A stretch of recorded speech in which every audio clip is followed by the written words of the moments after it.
The station was the largest thing humans had ever seen in space.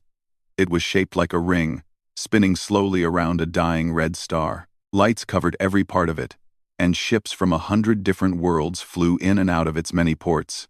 This was the Grand Galactic Assembly, the place where all the great species of the galaxy came to talk, argue, and make laws. Ambassador Daniel Cole stood at the entrance and looked at it all. He had been coming here for 15 years, but he still felt small every time he arrived. The hallways were built for creatures much larger than humans. The air smelled strange, filled with chemicals that other species needed to breathe. The sounds were a mix of clicks, hums, whistles, and languages that no human throat could ever speak. Humanity had been part of the galactic concord for 47 years. In the eyes of the galaxy, they were babies. Some of the species here had been traveling between stars when humans were still living in caves. The Volanthi had built their first cities before Earth even had oceans. The Kreeth Dominion had conquered 1,000 worlds before humans learned to make fire. And yet, here they were, a small delegation from a small planet, trying to find their place among giants. Lieutenant Commander Amy Torres walked beside Daniel. She was young, smart, and very good at hiding her feelings. That skill was important here. The other species watched humans carefully, looking for any sign of weakness or anger. Amy kept her face calm, even when she heard the whispers. "Look at them," a Volanthi delegate said to another as they passed. "Still using those primitive translation devices. How do they even function?" Amy said nothing. Daniel said nothing. They had learned long ago that responding to insults only made things worse. The assembly hall was enormous. It could hold 10,000 delegates from over 300 species. Each species had its own section, with seats and air and lighting designed for their needs. The human section was in the back corner, small and plain. They had one vote out of hundreds. Their voice barely mattered. Daniel took his seat and looked around at his team. Admiral Chris Blake sat to his left. He was a military man, with gray hair and hard eyes. He had spent his whole career defending Earth's small colonies from pirates and raiders, always with too few ships and not enough support. Captain Megan Price sat to Daniel's right. She was a diplomat like him, but younger and more hopeful. She still believed that things could change. Dr. Kevin Brooks sat behind them. He was the smartest person Daniel knew when it came to understanding alien politics. He had spent 30 years studying how the Concord worked and how humans could survive within it. The chamber began to fill with delegates. The Volanthi came first, tall beings made of living crystal. Light passed through their bodies and came out in rainbow colors. They controlled most of the galaxy's banks and trading companies. Nothing happened in the Concord without their approval. The Kreeth came next, and the mood in the room changed. They were insectoid creatures, with hard shells and sharp limbs. They stood on 4 legs and used 2 arms to gesture as they spoke. Their eyes were black and showed no emotion. The Kreeth were the military power of the Concord. They enforced the laws and punished those who broke them. Every species feared them, even the ones who would never admit it. The Myrathi came last. They were ancient beyond understanding, slug-like beings who moved slowly and spoke even slower. They had written the original laws of the Concord 10,000 years ago. They believed they were the wisest species in the galaxy, and no one dared to argue with them. Daniel watched them all take their places. He knew what was coming today. His government had warned him. They had prepared for this moment for 3 years, hoping it would never come, knowing that it probably would. A message appeared on his tablet. It was from Secretary General Laura Kim, the leader of Earth's government. The message was short. "We have made our decision. Do what you must. Whatever happens, we stand together." Daniel showed the message to Admiral Blake. The old soldier read it and nodded slowly. His face was grim, but determined. "So it's really happening," Captain Price whispered. "It's been happening for 47 years, Dr. Brooks replied quietly. "Today is just the day we stop pretending otherwise." The High Speaker of the Assembly rose to begin the session. It was a Myrathi, its body covered in thick slime that helped it breathe. Its voice was translated by machines into 100 languages at once. "The Assembly will now consider the Frontier Expansion Act," the High Speaker announced. Councillor Thesson of the Valanthi will present the proposal. Daniel felt his stomach tighten. Here it was. The moment they had feared. Councillor Thesson rose from the Valanthi section. Light sparkled through their crystal body as they moved to the central platform. When they spoke, their voice was like music, beautiful and cold at the same time. Honored delegates, Thesson began, we gather today to address a growing concern. The human species, while young and perhaps well-meaning, has shown a pattern of expansion that threatens the stability of our galaxy. Daniel listened as Thesson listed humanity's crimes. They had colonized 38 worlds in 47 years. They had increased their population by 400%. They had spread into regions that the Concord had marked as buffer zones, empty spaces meant to separate the great powers. What Thesson did not say was that those buffer zones had been empty for 10,000 years. No one wanted them. The planets were barren rocks and frozen wastelands. Humans had asked permission to settle them and been ignored, so they had settled them anyway, turning dead worlds into living ones through hard work and sacrifice. What Thesson did not say was that humans paid tariffs that ate up nearly half of everything they earned from trade. They were taxed more heavily than any other species. Their ships were searched and delayed at every port. Their technology was monitored and restricted. What Thesson did not say was that humanity had done everything right, followed every rule, and been punished for it anyway. Therefore, Thesson concluded, we propose that human expansion be permanently halted.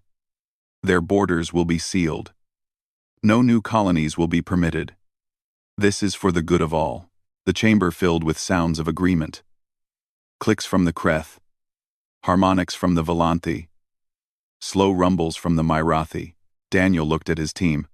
They all knew this was just the beginning. The worst was still to come, and it came quickly. A Kreeth general named Vokrath rose from his seat. His shell was covered with marks of rank, and his black eyes swept across the chamber with cold authority. I have an additional proposal, Vokrath announced. Amendment 17, to the Defensive Coordination Charter. The chamber went silent. Even the Valanthi stopped their whispering. Daniel felt his heart begin to pound. This was it. This was the trap. All human military vessels will be reduced by 90%, Vokrath declared. Human weapons development will be supervised by Kreth inspectors. Human military personnel will be limited to defensive operations only. He paused and looked directly at the human delegation. This is for galactic security. Humans cannot be trusted with the tools of war. The silence stretched on for a long moment. Then Daniel Cole rose from his seat. Point of order, he said. His voice was calm. I wish to address the assembly. The High Speaker considered this for a moment. The human delegate may speak. Daniel straightened his jacket and walked toward the central platform. 300 species watched him. The fate of his entire species rested on what he would say next. He was ready. Daniel Cole walked slowly to the central platform. His footsteps echoed in the huge chamber. Every eye, every sensor, every organ of sight in the room was focused on him. He was just one human, standing alone before the most powerful beings in the galaxy. The platform was designed for creatures much larger than him. He had to climb 3 steps just to reach the speaking position. The lights were too bright, meant for species that could see in spectrums humans could not. The air was thin and cold. None of that mattered. What mattered was the message he was about to deliver. 47 years ago, Daniel began, his voice clear and steady. Humanity received a signal from the stars. We learned that we were not alone in the universe. I cannot describe to you the joy we felt that day. We had dreamed of this moment for centuries. We imagined meeting wise and peaceful beings who would welcome us into a community of knowledge and friendship. He paused and looked around the chamber. We were naive. A ripple of movement went through the delegates. The Valanthi shifted uneasily. The Kreeth clicked their limbs together in what might have been annoyance or amusement. In 47 years, we have done everything you asked of us, Daniel continued. We signed every treaty. We followed every rule. We paid every tax, every tariff, every fee you demanded. When you told us we could not build certain weapons, we stopped building them. When you told us we could not travel to certain systems, we stayed away. When you told us our ships had to be inspected, we opened our doors and let your soldiers walk through our homes." His voice grew harder. "And what did we receive in return? We received one vote among hundreds. We received a seat in the corner of this chamber, far from the light. We received restrictions that no other species has to endure. We received insults whispered behind our backs, and sometimes spoken directly to our faces." Counselor Thesson rose to interrupt. "The human delegate is emotional, and I am not finished," Daniel said firmly. The chamber went silent again. No one interrupted a speaker during formal address. Thesson had broken protocol. And now Daniel had the right to continue. "You call us aggressive," Daniel said. "You say we expand too quickly, that we breed too fast, that we are dangerous. Let me tell you what I see when I look at humanity. I see a species that turned dead rocks into gardens. I see farmers and builders and teachers. I see people who cross the darkness between stars not to conquer, but to find a new home. I see children who dream of seeing alien worlds and meeting alien friends." He pointed at the Kreeth section. "You call us violent.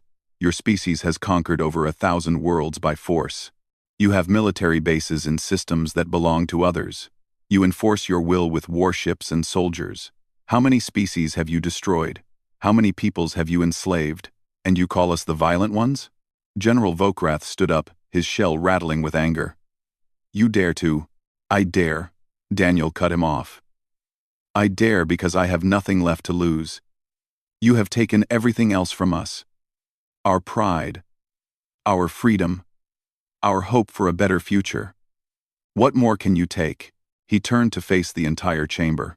"Today you propose to take our ability to defend ourselves. You want to reduce our fleet to almost nothing. You want to put your inspectors in our laboratories and your soldiers on our worlds. You want to seal our borders forever, trapping us in a small corner of the galaxy while you spread across the stars." Daniel's voice dropped lower, but it carried through every speaker in the chamber. "You do not want partners. You want servants. You want a species that will bow its head and accept whatever scraps you choose to give us. You want humans to be grateful for the privilege of existing in your galaxy." He shook his head slowly. "We will not do this." The chamber erupted in noise. Delegates shouted at each other. Screens flickered with urgent messages. The High Speaker called for order. But no one was listening. Daniel waited. When the noise died down slightly, he spoke again. "My government has authorized me to deliver the following message to this assembly." Every delegate went quiet. This was the moment. They could feel it. Humanity rejects the Frontier Expansion Act. Gasps and clicks filled the air. Humanity rejects Amendment 17. The noise grew louder. And humanity formally withdraws from the Galactic Concord, effective immediately. For a moment, there was complete silence. Then chaos exploded throughout the chamber. Delegates jumped to their feet. Communication devices buzzed with emergency alerts. The Volanthi flickered with colors of alarm. The Kreeth clicked their limbs together in rapid patterns of communication. Daniel stood calmly in the center of it all. "We came to you with open hands," he said, his voice rising above the noise. "You saw weakness. We followed your rules. You saw submission. We asked for friendship. You offered us chains." He turned and began walking toward the exit. Admiral Blake, Captain Price, Dr. Brooks, and Lieutenant Commander Torres rose from their seats and fell into step behind him. "We will no longer ask for what should have been given freely," Daniel said over his shoulder. "We will no longer beg for respect from those who have none to give." General Vokrath's voice cut through the chaos like a blade. "You cannot leave. The Concord does not permit withdrawal. Your worlds are within our space. Your species exists because we allow it to exist." Daniel stopped at the door. He turned slowly and looked at the Kreeth general. Every eye in the chamber was on them. "Then come and make us stay," Daniel said quietly. "You know where to find us." He pushed open the door. "If you come to Earth," he added, "bring your best ships. Bring your finest soldiers. Bring everything you have." His eyes met Vokrath's across the vast chamber. You will need all of it. The human delegation walked out.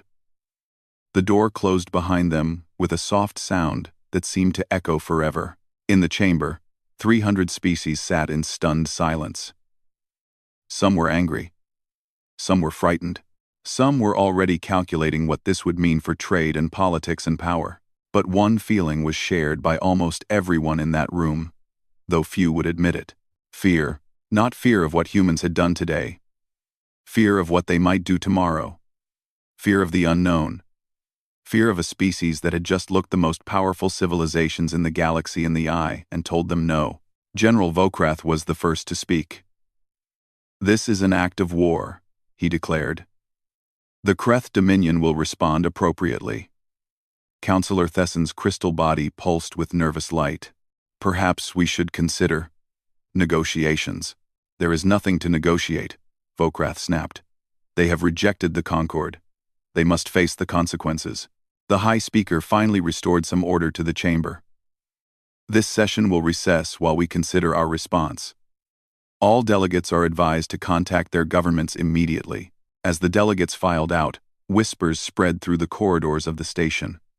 The humans had left. The humans had refused. The humans had challenged the entire galaxy. What did they know that the Concord did not? What were they hiding? And most importantly, what would happen when the Kreth went to war? In her office on Earth, Secretary General Laura Kim watched the broadcast from the assembly. She saw Daniel walk out. She saw the fear on alien faces. She saw the anger of the Kreth. She took a deep breath and pressed a button on her desk. "Begin Phase 2, she said. "It's time to show them who we really are."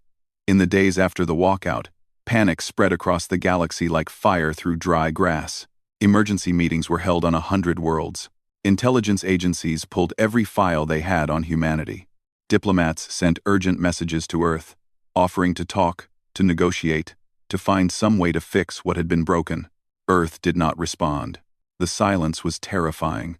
When a small species defied a great power, they usually came back quickly, apologizing and begging for mercy. Humanity did nothing. Their ambassadors packed their belongings and left every Concord station. Their merchant ships returned home. Their colonies went dark, cutting off all communication with the outside galaxy. It was as if humanity had simply disappeared. General Vokrath of the Kreth Dominion was furious. He demanded an immediate military response. "We must crush them now," he told the assembly, "before they have time to prepare. They are weak. They have only a handful of ships. This will be over in days." But others were not so sure. A Valanthi intelligence officer named Cyrith had been studying humans for 20 years. She had watched them carefully, looking for patterns and secrets. What she found made her crystalline body flicker with worry. "We have made a terrible mistake," she told the Valanthi Council in a secret meeting. "We thought we understood humans. We did not." She displayed her findings on a large screen. "For 47 years, we have been watching the humans they wanted us to see. Farmers. Traders. Peaceful colonists. But beneath that surface, they have been building something else entirely." The screen showed images of human shipyards, not the small, aging facilities that the Concord knew about, but massive construction centers hidden in asteroid belts and on moons that were officially listed as empty. Ships were being built there, hundreds of them, ships of designs that no Concord database had ever recorded. "They have been hiding their true military capability," Cyrith explained. "What we thought was their entire fleet is perhaps 10% of their actual strength." The Valanthi counselors exchanged worried glances. "It gets worse," Cyrith continued. "We have always assumed that human technology was inferior to ours. They accepted our restrictions without complaint. They never developed weapons that could threaten us, or so we believed." New images appeared on the screen. Research stations hidden in deep space. Laboratories built inside comets. Factories producing weapons that operated on principles the Concord had never seen. "They have been developing their own technology in secret," Cyrith said. "They smiled and accepted our rules while building something entirely new behind our backs. They let us think they were weak because they wanted us to think that." One of the counselors spoke up. "How is this possible? We had inspectors, We had spies. We monitored their communications. Sirath's body flickered with what might have been embarrassment. They knew we were watching. They fed us exactly what we wanted to see. Every inspection found exactly what the humans wanted us to find. Every spy reported exactly what the humans wanted us to know. She paused. We have been fooled from the very beginning. On Earth, Secretary General Laura Kim stood before the United Nations. The chamber was packed with representatives from every nation on the planet. Cameras broadcast her words to billions of humans on Earth and across the colonies. For 47 years, she began, we have shown the galaxy our peaceful face. We built farms and hospitals and schools. We raised our children under alien stars. We dreamed of friendship with the species we met among the stars. Her voice hardened, but we never forgot who we are. Behind her, the screen came to life. It showed the hidden shipyards, now fully revealed. Ships that had been built in secret were launching into space. Not 12 ships, the number the Concorde thought they had. Not 50, not 100, 347 warships rose from hidden bases across human space. They were sleek and fast and armed with weapons that the galaxy had never seen. We are the children of Earth, Laura Kim continued. Our history is written in blood. We have survived ice ages that covered our world in frost. We have survived plagues that killed half our people. We have survived wars that nearly destroyed us. And every time, we came back stronger. The screen showed images from human history. Soldiers fighting in muddy trenches. Cities burning under bombing raids. Atomic fire rising over ruined landscapes. And then, rising from the ashes, new cities, new hope, new determination. The galaxy looked at us and saw a young species, small and weak. They saw prey. They were wrong.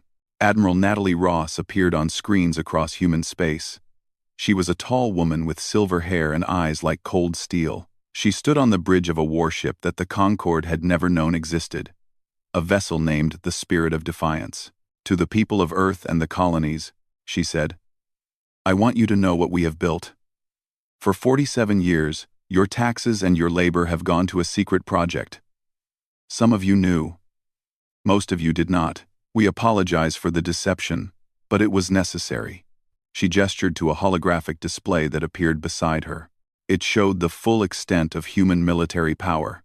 Ships, weapons, soldiers, bases. Everything that had been hidden was now revealed.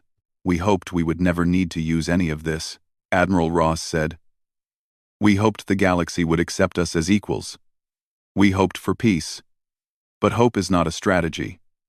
Our ancestors learned that lesson 1,000 times.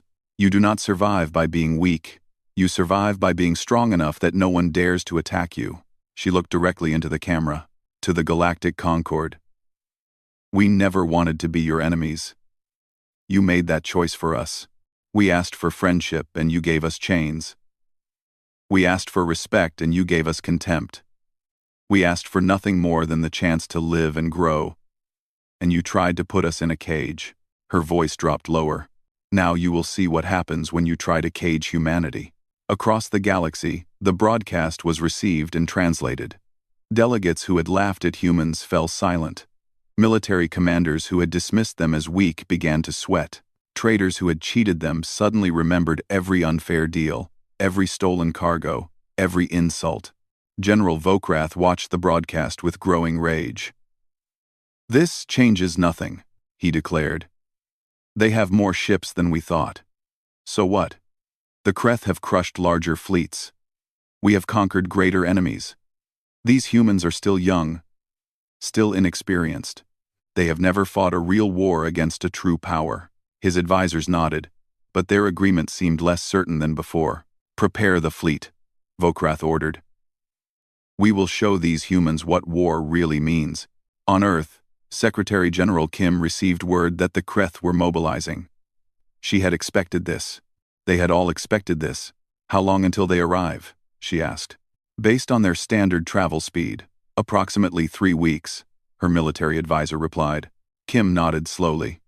Then we have 3 weeks to prepare our welcome. She turned to look out the window of her office. The sun was setting over the ocean, painting the sky in shades of red and gold.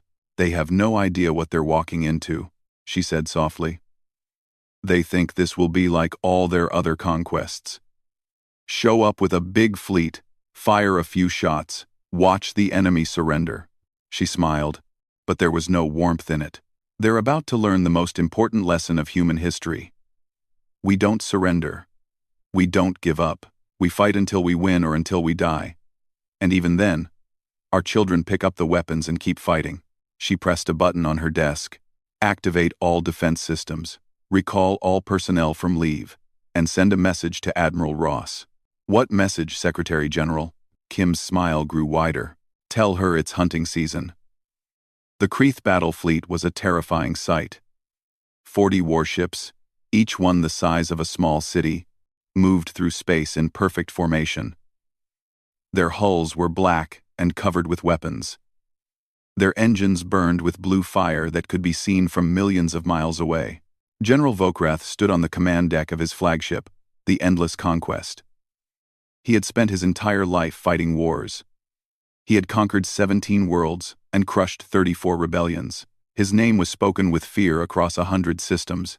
This would be his greatest victory yet. "Report," he commanded. "We will enter the human system in 6 hours." His navigation officer replied. "All ships are at full combat readiness." Vokrath looked at the tactical display. The human home system, Sol, appeared as a simple yellow dot surrounded by a handful of planets. Earth was the third planet from the star, a small blue world that was home to 8 billion humans. Soon, those humans would learn what happened to species that defied the Kreeth. "The humans have positioned their fleet near the 4th planet," the sensor officer reported. "We detect 312 vessels." Vokrath made a clicking sound that was the Kreeth equivalent of a laugh. "They outnumber us, but numbers mean nothing against Kreeth warriors. Their ships are untested, their crews are inexperienced. This will be over quickly." His officers clicked their agreement. 6 hours later, the Kreeth fleet dropped out of faster-than-light travel at the edge of the Sol system. Stars appeared around them, and ahead lay the small yellow sun that humans called home. "All ships, battle formation," Vokrath commanded. "Advance at combat speed." The fleet moved forward like a great black wave. Sensors swept the space ahead, looking for the human ships. They found them waiting near Mars, the red planet. The human fleet was arranged in a wide formation that Vokrath did not recognize. It was not the standard defensive pattern that most species used. It was something else entirely. "They've spread themselves too thin," his tactical officer observed. "Their formation has gaps. We can punch through their center and destroy them in detail." Vokrath agreed. "All ships, target the center of their formation. We will break them in half." The Kreeth fleet accelerated, weapons powered up, targeting systems locked onto enemy vessels. And then, without any warning, the human fleet moved. Vokrath had fought dozens of species. He had seen every battle tactic in the known galaxy. But he had never seen anything like this. The human ships did not move like any vessels he had ever encountered. They spun and twisted, accelerating in directions that seemed impossible. They did not fight in 2 dimensions like most space battles. They fought in 3, attacking from above and below, and every angle at once. And they were fast. So impossibly fast. "What is this?" Vokrath demanded. "How are they moving like that?" No one had an answer. The first Kreeth ship exploded before they even understood what was happening. A human vessel had somehow gotten behind it and fired weapons that cut through its shields like they did not exist. The ship broke apart in a ball of fire. Then another Kreeth ship died, and another, and another. "Return fire!" Vokrath screamed. "All ships, return fire!" The Kreeth weapons reached out toward the human fleet. They were powerful weapons, capable of destroying moons. They had shattered the defenses of 100 worlds. The human ships simply were not there when the shots arrived. They moved with a coordination that was almost supernatural. When one ship was targeted, it would suddenly drop away, while another ship took its place, firing from an unexpected angle. They fought like a single organism with hundreds of bodies, each part knowing exactly what every other part was doing. Their communications, Vokrath realized. They're coordinating somehow. Jam their signals. We're trying. His communications officer replied, fear evident in his clicking voice. Their encryption is, we've never seen anything like it. We can't break it. A human ship swept past the endless conquest, close enough that Vokrath could see its hull through the viewport. It was smaller than his flagship, sleek and deadly, with strange markings on its side. As it passed, it fired a single shot that punched straight through the flagship's secondary shield generator. Alarms screamed. Damage reports flooded in from every section. How? Vokrath whispered. How did they know that was a weak point? The battle continued, and it was not a battle anymore. It was a slaughter. The Kreeth ships, designed for intimidation and overwhelming force, were being torn apart by an enemy that would not stand still and would not fight fair. Human vessels appeared out of nowhere, struck with terrible precision, and vanished before the Kreeth could respond. 11 minutes after the battle began, Vokrath gave an order he had never given in his entire career. All ships, retreat. The surviving Kreeth vessels turned and fled. Of the 40 ships that had entered the Sol system, only 3 made it back to open space. 37 warships, each one representing centuries of Kreeth engineering and crewed by thousands of warriors, were destroyed or captured. The humans did not pursue. They simply watched as the remaining Kreeth ships ran away. On the endless conquest, now crippled and drifting, General Vokrath stood among the ruins of his command deck. Half his officers were dead. His ship was dying around him, and through the smoke and sparks, he saw human vessels approaching. They did not fire. Instead, they broadcast a message. General Vokrath, this is Admiral Natalie Ross of the United Earth Defense Force. Your ship is disabled. Your fleet is destroyed. You have 2 choices. Surrender and be treated as a prisoner of war according to our customs, or continue fighting and die. Vokrath's hand moved toward the self-destruct control. Death was preferable to capture. Every Kreeth knew this, but then he stopped. He had spent his entire life fighting. He had killed millions. He had destroyed worlds, and in 11 minutes, these humans had beaten him so completely that he could barely understand how it had happened. He needed to know. He needed to understand what had gone wrong. I surrender, he said, the words tasting like poison in his mouth. The humans boarded his ship an hour later. They were smaller than Kreeth, soft and fragile looking, but they moved with a confidence that Vokrath had only seen in the greatest warriors. Admiral Ross came aboard personally. She was tall for a human, with silver hair and eyes that seemed to look right through him. General, she said, welcome to the losing side. Vokrath clicked his limbs in anger. You cheated. Your weapons, your ships, your tactics. None of this was in any record. You hid everything. Ross nodded. Yes, we did. Why? Why go to such lengths to deceive us? Ross looked at him for a long moment. Because 47 years ago, we met the galaxy, and the galaxy told us we were nothing. We were weak. We were primitive. We would never matter. Do you know what humans do when someone tells us we cannot do something? Vokrath said nothing. We prove them wrong, Ross said. We smile and nod, and let them think they're right. And then we spend 47 years building the power to crush them. She turned to walk away, then stopped. You should know something, General. We broadcast a message before the battle. Just 2 words. What words? Ross looked back at him. You were warned. As Vokrath was led away to a prison cell, he finally understood. The Concord had not been dealing with a young, foolish species that did not know its place. They had been dealing with predators who had learned to hide their teeth, and now those teeth were bared. Across the galaxy, news of the battle spread like wildfire. The mighty Kreeth, the enforcers of the Concord, had been destroyed by the species they called weak and primitive.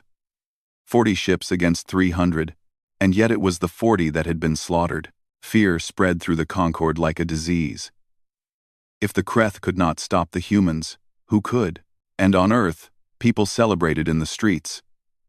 They had been told for 47 years that they were nothing, that they would never matter, that they should be grateful just to exist. Now the galaxy knew the truth. Humanity was just getting started. 1 year had passed since the Battle of Sol. 1 year since the galaxy had watched in disbelief as the Kreth fleet burned. 1 year since everything changed. The Grand Galactic Assembly looked very different now. Ambassador Daniel Cole walked through the same corridors he had walked a year ago. But this time, no one whispered insults behind his back. This time, delegates stepped aside to let him pass. This time, the looks he received were not contempt, but something else entirely. Respect, fear, curiosity, sometimes all three at once. The human delegation had been moved from the back corner of the assembly hall.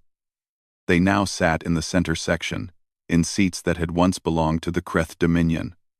The Kreth still had a delegation, of course, but they were quieter now. Their great general was still a prisoner on Earth, being studied and questioned by human intelligence officers who wanted to understand everything about the Dominion's weaknesses. Daniel took his seat and looked around at his expanded team. Admiral Chris Blake sat beside him, his uniform now decorated with medals from the Battle of Sol. Captain Megan Price had been promoted to lead the diplomatic corps. Dr. Kevin Brooks had become the most famous xenopolitical expert in human space. His books translated into 100 alien languages. And there were new faces, too. Young diplomats and officers who had grown up during the hidden years, who had known all along that humanity was building something great. They had kept the secret. They had done their part. Now they were reaping the rewards. The High Speaker called the assembly to order. Today was a historic session. The Galactic Concord was being dissolved, and a new organization was being created in its place. The Galactic Compact. The difference was more than just a name. The old Concord had been built on a simple idea. The strong ruled, and the weak obeyed. The great powers made decisions, and everyone else accepted them. For 10,000 years, this had been the way of the galaxy. The new compact was built on a different idea. Every species had rights. Every species had a voice. Power came with responsibility, and those who abused their power would face consequences. It was a human idea. The other species had argued against it at first. They were comfortable with the old way. They did not want change, but the Battle of Sol had taught them an important lesson. The old way did not work anymore. A species they had dismissed as weak had nearly destroyed the Kreth military in 11 minutes. If they did not adapt, they might be next. Secretary General Laura Kim addressed the assembly by hologram. Her image stood at the central platform, larger than life, speaking to 300 species at once. Today we create something new, she said. Not a system where the strong crush the weak. Not a system where young species are treated as children who must be controlled. A system where every voice matters. Where every species has the chance to grow and explore and become whatever they are capable of becoming. She paused and looked around the chamber. Humanity did not want what happened last year. We did not want to fight. We did not want to prove ourselves through violence. We wanted partners, not subjects. We wanted friendship, not fear. But you gave us no choice. You tried to put us in a cage, and we broke the cage. You tried to cut off our claws, and we showed you how sharp they really were. Her voice softened. We hope we never have to do that again. We hope this new compact will be what the old Concord should have been. A place where species work together instead of fighting each other. A place where the strong protect the weak instead of exploiting them. A place where new species are welcomed as equals, not treated as threats. She smiled, and this time there was warmth in it. But make no mistake. If anyone tries to harm humanity or our friends, we will respond. We have shown you what we can do when we are forced to fight. We would rather build than destroy. We would rather create than kill. But we will do what we must to protect our people and our way of life. The assembly voted on the new charter. For the first time in galactic history, the vote was unanimous. Every species agreed to the new terms. Even the Kreth, especially the Kreth. They had learned their lesson well. After the session, Daniel walked through the corridors of the station. The same corridors where he had been insulted and ignored for 15 years. Now, delegates nodded to him as he passed. Some even stopped to introduce themselves and express hope for better relations in the future. He found Admiral Blake standing by a viewport, looking out at the stars. "Strange, isn't it?" Blake said without turning around. "A year ago, they hated us. Now they're afraid of us. I'm not sure which is worse." Daniel stood beside him. "It's not about hate or fear. It's about respect. They didn't respect us before. Now they do. Because we killed 37,000 of them in 11 minutes, Daniel sighed. "I know. I wish it had been different. I wish we could have earned their respect without violence." Blake finally turned to look at him.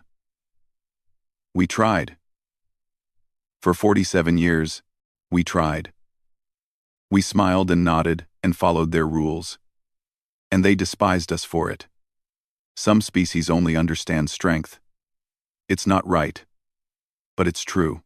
They stood in silence for a moment, watching ships move among the stars. "What happens now?" Blake asked. "Now we build, we explore, we grow, just like we always wanted to. But this time, no one will try to stop us."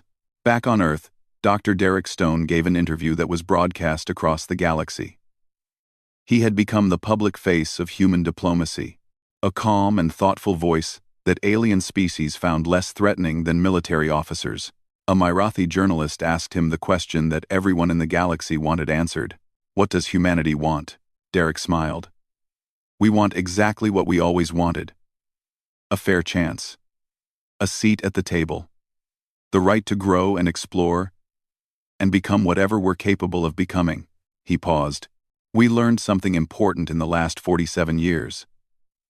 The galaxy doesn't give those things to species who ask politely. It gives them to species who can take them. We would rather have earned our place through friendship. But if we had to earn it through fear, so be it." The journalist asked a follow-up question. "Do you think the other species will ever truly accept humanity? Or will they always fear you?" Derek thought about this for a long moment. "I hope they will accept us. I hope that in 100 years, humans and Valanthi and Kreth and Mirathi and all the rest will work together as true partners. I hope our children will grow up in a galaxy where no species is treated as lesser. I hope the fear fades and is replaced by friendship." He looked directly into the camera. "But if it doesn't, if the galaxy continues to see us as a threat, then we will continue to be the most dangerous threat they have ever faced. Not because we want to be. Because they leave us no choice. Humanity survives. That's what we do. We have survived ice ages and plagues and wars that nearly destroyed us. We will survive the galaxy's fear too." In her office on Earth, Secretary General Kim sat alone at her desk. It was late, and the building was quiet. Through her window, she could see the lights of the city and the stars beyond. On her desk was a framed photograph. It showed the original human delegation to the Galactic Concord 47 years ago. Young faces full of hope and excitement. They had dreamed of meeting wise and peaceful aliens who would welcome humanity into the community of stars. Those dreams had died long ago. The reality had been harder and crueler than anyone had imagined. Kim picked up the photograph and looked at it for a long time. "I'm sorry," she said softly to the faces in the picture. "We couldn't be what you hoped we would be. The galaxy wouldn't let us, so we became what we had to be." She set the photograph down and looked out at the stars. Somewhere out there, human ships were exploring new systems. Human colonies were growing on distant worlds. Human children were being born under alien suns, the first generation to grow up in a galaxy that respected their species. The price had been high, the path had been hard, but humanity had earned its place among the stars, not through friendship, as they had hoped, through strength, through sacrifice, through the simple, stubborn refusal to accept a universe that wanted them to be small. Kim smiled slightly and whispered to the stars, "We're here. We're staying. and you're just going to have to get used to it. Far across the galaxy, on the station where it had all begun, the lights of the Grand Assembly shone in the darkness. Ships from 100 worlds came and went. Diplomats and traders and travelers moved through its corridors. And in the great hall where humans had once been forced to sit in the corner, a new flag hung beside the others, blue and green, showing a small planet orbiting a yellow star. Earth, home, the world that had looked up at the stars and dreamed. The world that had reached out in friendship and been rejected. The world that had refused to break, refused to bow, refused to accept anything less than equality. The galaxy had watched in terror as humans walked out of the assembly. Now the galaxy watched in wonder as humans walked back in, not as servants, not as subjects, as equals, as survivors, as humanity.